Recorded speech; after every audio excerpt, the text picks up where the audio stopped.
জলই জীবন আমরা ছোটবেলায় বিজ্ঞান বইতে পড়েছি। আর আজকে কেন্দ্রীয় সরকার চালু করেছে জল জীবন মিশন। এই কথাগুলো কিন্তু আগামী দিনে আর বলবেন না। জল জীবনের জায়গায় বলবেন কি পানি জীবন, আর জল জীবন মিশনের জায়গায় বলবেন পানি জীবন মিশন।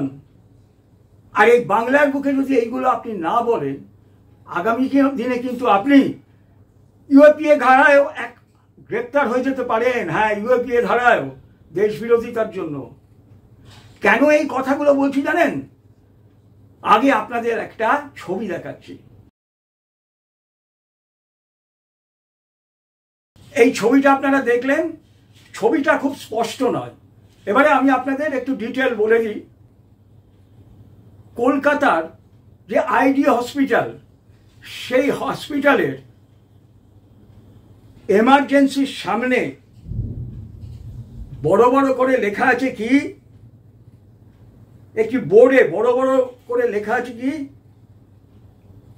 জলাতঙ্ক প্রতিরোধে কুকুর বেড়ালের মতো প্রাণী কামড়ালে ক্ষতস্থান সাবান পানি দিয়ে ধুয়ে ফেলতে হবে। এই শব্দটি দেখে রীতিমতো ক্ষুব্ধের রাজ্যে বিদ্যুৎজানেরা।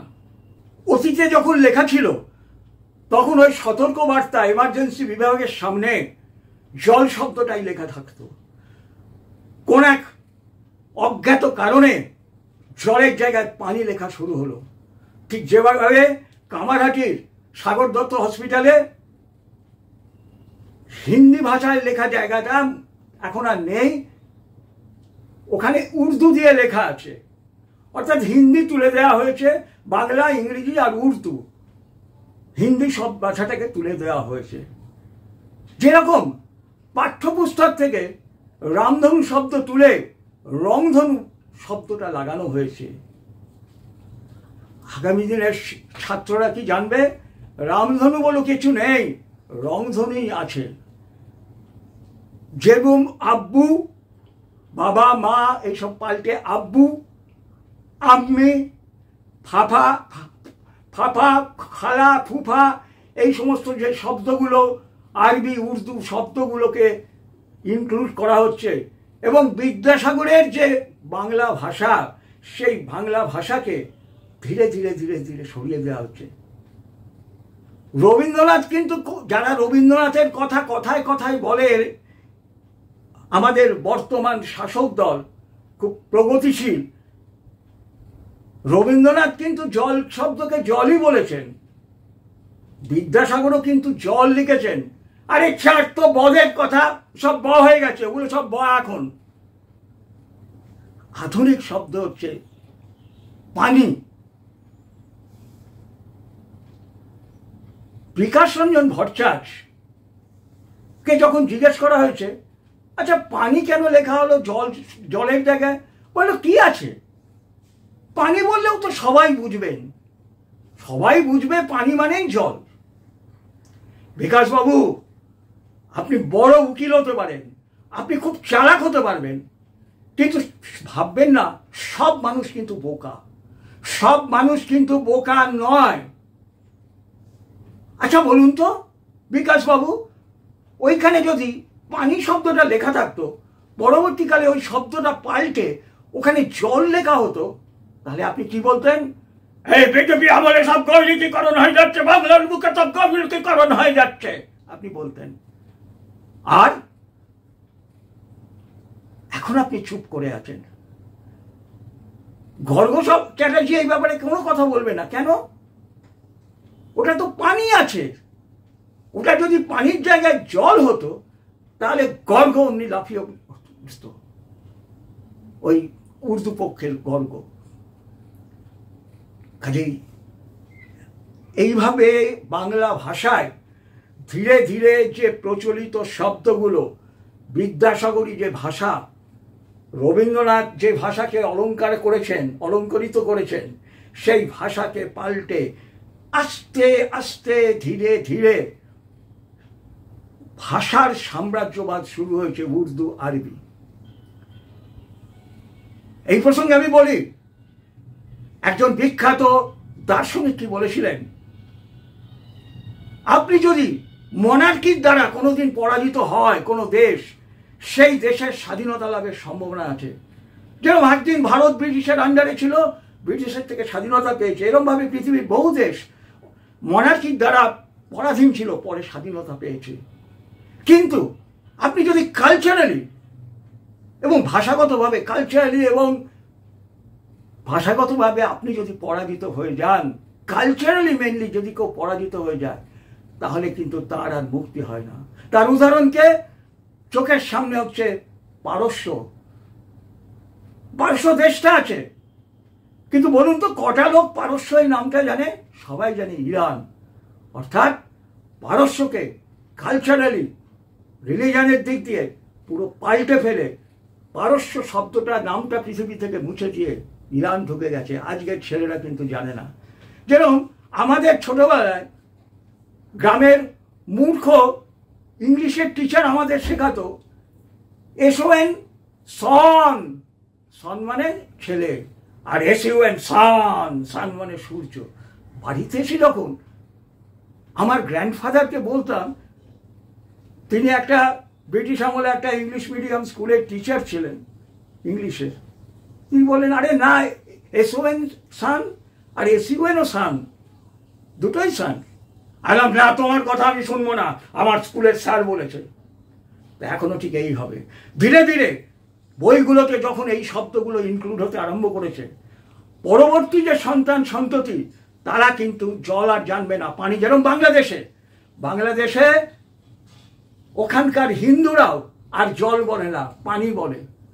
শব্দটা মুছে যাচ্ছে ধীরে ধীরে। এইভাবে বাংলার শব্দগুলোর মধ্যে ধীরে ধীরে আরবি উর্দু মিশিয়ে দিয়ে এই যে বাংলাকে কালচারালি যে স্লেভারির দিকে নিয়ে যাওয়া হচ্ছে, যে পরাধীনতার দিকে নিয়ে যাওয়া হচ্ছে, তারই আগামী দিনের ফলশ্রুতি কি হবে একদিন আমরা দেখব। ধীরে ধীরে এই বাংলা বৃহত্তর বাংলা বা সুবে বাংলায় পরিণত হয়েছে। এটাই হচ্ছে এজেন্ডা, এটাই হচ্ছে ধর্মীয় সাম্রাজ্যবাদী যারা, ধর্মীয় বলবো না, মতবাদের সাম্রাজ্যবাদী যারা, তারা এই কথা বলছে এবং এইটা ধীরে ধীরে তারা ইমপ্লিমেন্ট করছে। কাদের মাধ্যমে? আমাদের মতো তথাকথিত হিন্দুদের মাধ্যমে, যারা ভোটের জন্য যা খুশি করতে পারে, নিজেকে বিলিয়ে দিতে পারে শুধুমাত্র ভোট, শুধুমাত্র গদি, তার জন্য যতটা নিচে নামা যায় ততটা নিচে নামবে। আমি মমতা ব্যানার্জিকে বলছি, আজকে যে ওই হসপিটালে যে পাল্টে দেয়া হলো, জলেকে পানি করে দেয়া হলো, কেন আপনি প্রতিবাদ করবেন না? কেন আপনি সেই সুপারিনটেন্ডেন্ট বা অধিকর্তা তাকে অর্ডার দেবেন না, ইমিডিয়েটলি পানি হটান, ওখানে আবার জলকে ফিরিয়ে আনুন? কিন্তু আপনি পারবেন না। কেন? আপনার ভোট দরকার। ওই পানি ছড়িয়ে যদি আবার জল আসে, আপনার ভোট কমে যাবে। এইভাবে দেশকে, সমাজকে, একটা জাতিকে, একটা কালচারকে, একটা ভাষাকে স্লেভারির দিকে ঠেলে দেওয়া হচ্ছে, দিনে দিনে একে নিশ্চিহ্ন করে দেওয়া হচ্ছে। তাই আমি আশা করেছিলাম যে বিজেপির অনেক নেতা এটা নিয়ে বাইটস দিতে হয়, তাই বাইটস দিয়েছে কাগজে। কেন এইটা নিয়ে বিজেপি, যারা নিজেদের ভারতীয় সংস্কৃতির ধারক বাহক বলে মনে করে, তারা কেন এটা নিয়ে তীব্র আন্দোলন করবে না? বইয়ে যখন রামধনু জায়গায় রংধনু লেখা হয়েছে, বা ফাফা, আব্বা, আম্মি, খালা, এই সমস্ত ভাষা যোগ হচ্ছে, তখন কেন তারা প্রতিবাদ করবে না? আরে আমার দেশ যদি কালচারালি পরাধীন হয়ে যায়, তো কোথায় থাকবেন আপনারা?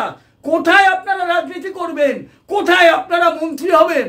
কোথায় আপনারা পার্টির বড় বড় পোস্ট পাবেন? সব তো ধুয়ে মুছে সাফ হয়ে যাবে। তাই আমি তাদেরকে বলছি, কারণ আর কাউকে তো বলে লাভ নেই, কারণ আজ সবাইয়ের লক্ষ্য তো একটাই, গজবায়ে হিন্দ। ওই বিকাশ ভট্টাচার্য গরুর মাংস খেয়ে তার হিন্দুত্ব বিসর্জন দিয়েছে, কিন্তু মোহাম্মদ সেলিম কিন্তু শুয়োরের মাংস খেয়ে তার ইসলামত্বকে বিসর্জন দেয়নি। কেন? আগে হচ্ছে আল্লাহ, তারপরে হচ্ছে তার কাছে কার্ল মার্কস, লেনিন, স্ট্যালিন আর যা যা হোক। আর বিকাশ ভট্টাচার্য হিন্দু, তার কাছে সব থেকে বড় হচ্ছে ওই তার ভোট বা তার পপুলারিটি। তার জন্যই সে গরুর মাংস খেয়ে প্রকাশ্য রাস্তায় তার দেখিয়েছেন, কি বলে, ধর্মনিরপেক্ষতা নাকি। আর মোহাম্মদ সেলিমকে তার ধর্মনিরপেক্ষতা দেখাতে হয়নি। সে তার কৌমের জায়গায় ঠিক আছে, সে কমিউনিস্ট হতে পারে, কৌমের জায়গায় ঠিক আছে সে। আজকে বাংলার বুকে সমস্ত ধর্মীয় সমাজ এই বিরুদ্ধে গর্জে উঠব। ধর্মীয় সমাজকে আমি কি বলবো? আমার দুঃখ লাগে যে নতুন যে সিএ অ্যাক্ট হয়েছে, আপনার জেনে রাখুন, ভারত সেবাশ্রম সংঘকে প্রণাম। ভারত সেবাশ্রম সংঘ বাদ দিয়ে বিভিন্ন ধর্মীয় সংগঠন, আমি পাঠিয়েছিলাম একজনকে, যে নাগরিকত্বের অ্যাপ্লাই করেছে, আমি সই করে দিয়েছি, যেখানে দেশের নাগরিক হিসেবে একজনের। আর এই সাধু সমাজের কেউ তাকে যে ধর্মীয় কলম যেটা আছে, সে হিন্দু না অন্য কোনো ধর্মে সই করতে তারা ভয় পেয়েছে। আর মুসলমান যে মাদ্রাসা স্কুলের হেডমাস্টার, তার কাছে গেলেই সে সার্টিফিকেট করে দিচ্ছে, সে অমুক জায়গায় থাকে, সে তার এই হিন্দু নাম, সেই হিন্দু নামে তাকে মাদ্রাসা বোর্ডের সার্টিফিকেট করে দিচ্ছে, এবং সেই নিয়ে সে ভারতের বিভিন্ন রাজ্যে গিয়ে জিহাদ করছে। তফাৎটা দেখুন, এইখানে তফাৎটা দেখুন। আমি সেদিনও বারবার বলেছি, লড়াই অসম হয় না। লড়াই যদি সত্যিকারের করতে হয়, সেখানে হচ্ছে কি সত্যিকারের লড়াই, যেটা সেখানে সত্যিকারের লড়াই করতে হবে। আর লড়াইয়ের নামে যদি ফ্যাশন করেন, তাহলে কিন্তু ওই লড়াই চাই, লড়াই করেই বাঁচতে চাই, ওটা শুধু একটা স্লোগান হিসেবে দাঁড়িয়ে যাবে, তার বেশি কিছু হবে না। তাই বিজেপিকে বলছি, আর তো কোনেই ধর্মীয় সংগঠনগুলোকে বলছি, এর বিরুদ্ধে আপনারা তীব্রভাবে প্রতিবাদ করুন, প্রয়োজনে রাস্তায় নেমে আন্দোলন করুন, যেন আগামী দিনে ওই আইডি হসপিটালের পানি শব্দকে তুলে ইমিডিয়েটলি জল শব্দকে আনা হয়।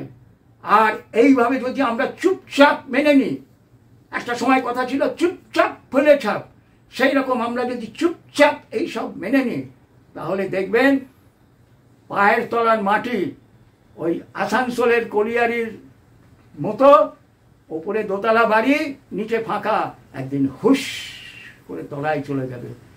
তখন কিন্তু আর কান্নাকাটি করেও কোনো লাভ হবে না।